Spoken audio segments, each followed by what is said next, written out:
Good afternoon, everyone. Today, I'll be discuss the different types of alphabet lines. There are 12 different types of alphabet lines. First is object or visible lines. Object or visible lines, thick, dark lines used to show outline of object. Visible edges and surfacer. These lines are super important because they give you a clear picture of what the object looks like. They are the main lines that define the form and the shape of the object. Next line is construction line. Construction line is very light and thin lines are used to construct layout work. Construction line are very light and thin, use a preliminary step and technical drawing. They serve as framework for the layout and help accurately constructing the drawing. Because they are the light, they don't distract from the final, darker object lines. Think of them as guidelines that help you get everything in the right place before you finalize the drawing. With the object lines we talked about earlier. Next is dimension line. Dimension line is thin and dark liner used to show the size span of an object with a numeric value. Usually it terminates with arrowhead or thick marking. Dimension lines always terminate arrowheads or sometimes with thick markings at the ends, indicating the extent of the dimension. These dimension lines are crucial for providing precise information about the object's measurement, ensuring that anyone reading the drawings knows the exacts of each feature. Next is hidden line. Short, dark liner used to show a non-visible surface, usually shows as medium thickness. The purpose of hidden line is to give a complete picture of the object, even showing what's behind or inside. If there's an edge or feature that you wouldn't normally see, a hidden line lets you know is there. Next is center line. Long and short dash liner usually indicates center of holes, circle, and arcs. Line is thin and dark. Line is thin and dark, and the pattern of a long and short dashes is consistent. The main purpose of a center line is to show the axis of symmetry or the central point of a circular feature, making it easier to understand the drawing's geometry and relationship between different parts. Next is extension line. Extension line is thin and dark lines are used to show the starting and ending of dimension. Extension lines are run perpendicular to the object edge and slightly beyond the dimension line. They help to clearly define the feature being dimensioned, making it easier to understand the drawing's measurement. Next is cutting plane line.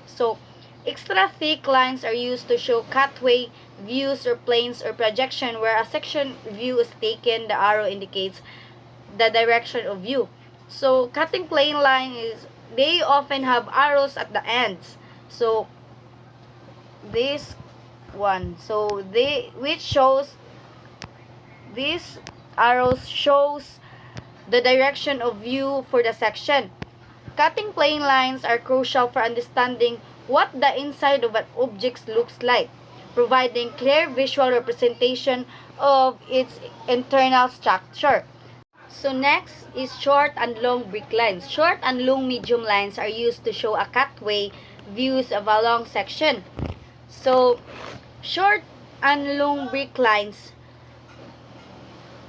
both type of brick lines are valuable or for simplifying drawings and focusing on the most important details. In short lines, they are used to show that a small portion of an object has been removed for clarity. Short line is as zooming in by removing a small section. Long brick lines are indicate that the section is between is identical to what's shown and doesn't need to be fully drawn. Next is leader line. Thin and dark liner used to show the size or span of an object with a numeric value. Usually it terminates with arrowhead or thick marking. Leader lines are used to connect a note or dimension to a specific feature on a drawing. They typically have an arrowhead, at one head, pointing to the future, and a shoulder at the end. Connecting to the note or dimension leader line help to clearly associate information with the correct part of the object being drawn. So next is phantom line. So phantom line, long line followed by two short dashes used to show alternate portion of moving parts. So alternate position of moving parts, they can illustrate the range of motion. So phantom lines are all about showing what could be or what else is there, so without cluttering the main view of the object. So phantom line are made of long dash followed by two short dashes repeated in a pattern. So these lines are shown several things. So next is section line. So section line, a medium lines that is used to show interior views of solid areas of cutting plane lines. So section lines are medium lines used to indicate the surface that have been cut by the cutting plane. They fill in the areas that are solid materials in the section view, giving a visual representation of the object's internal structure at the location of the cut. Different patterns of the section lines can be used to represent different materials, but the key is that they show what part of the object is solid in the section view. So next is stitch line. So stitch line, the exact line of sewing pattern or embroidery design where you will sew or create stitches. So stitch line indicates the precise line along which stitches should be made in sewing patterns or embroidery design. So these lines are crucial for guiding the sewing or embroidery process, ensuring the seams and decorative elements are accurately placed. That's all. Thank you.